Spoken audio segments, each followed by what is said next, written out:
Greetings, Dr. Voigt. And the resource that I have right here behind me, this is an interactive chart, and this interactive chart it is on the topic of food chains. The topic of food chains can be found. It comes from grade five on under term one. Okay, so this chart rather, there is about food chains.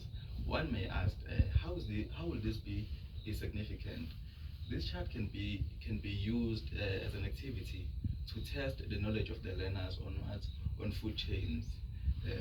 We can bear in mind that this would be knowledge that they had learned maybe in the previous day, previous week, or in the previous class that they attended.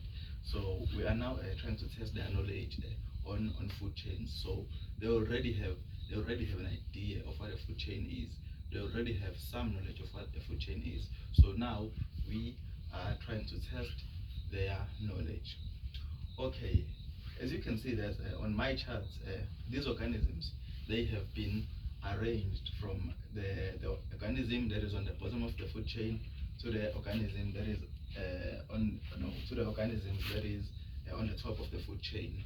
So in a classroom setting, these labels as well as these pictures, they will not be on the chart.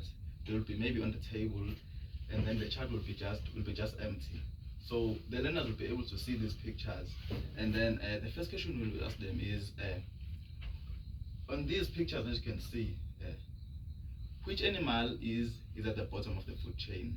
So they will then look at these pictures, and then they will be the ones that are arranging the food chain. So they will be asked questions like, which animal is on the bottom is at the bottom of the food chain, and then the learners will come and put the picture here as well as the label, and then they'll be also asked which animal is at the top of the food chain, and then they will take the label as well as the picture of the animal that is at the top of the food chain, and then they will arrange it here. Okay, so they will then proceed to arrange the whole food chain. So they'll be helping one another to arrange the food chain. So they will first put the grass here, the animal that is eaten by the grass, the animal that is eaten by the grasshopper. So they will arrange the food chain in ascending order.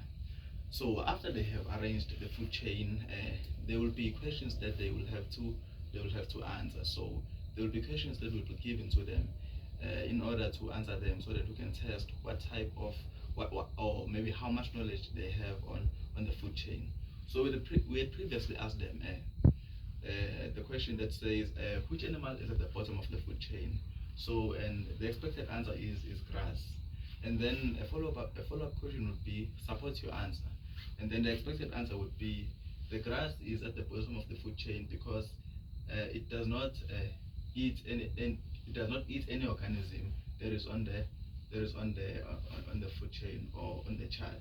And then they will be asked there will be a question like which animal is at the top of the food chain, and then the expected answer would be the eagle is at the top of the food chain because, okay, even though we can see that the decomposer is here, but decomposers do not hunt other animals, so we can say that the eagle, it is the animal that is on the top of the food chain.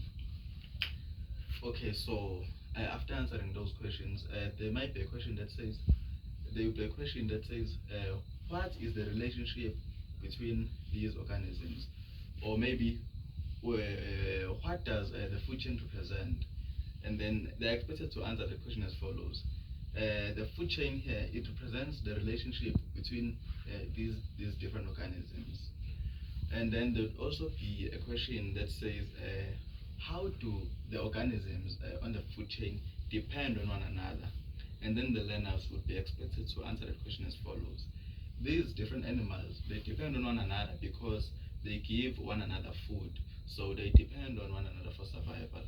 For instance, as we can see that the grass, it is dependent on the grasshopper rather, it is dependent on the grass because it is the grass. The frog, it's the grasshopper. And then the snake is the frog. And that is how the food chain keeps going. And then another question that would be asked to the learners would be, when plants and animals die and they're not eaten by any animal, what happens to them? And then the learner is expected to answer the question as follows. When plants and animals die, they are decomposed by the decomposers. So after they die and there's no animal that eats those plants or those animals, the decomposers they eat up the plants and then they turn their body into nutrients so that the soil can be fertilized and the food chain can restart over and over again. So this food chain would be relevant because it would be testing the knowledge of the learners on the food chain.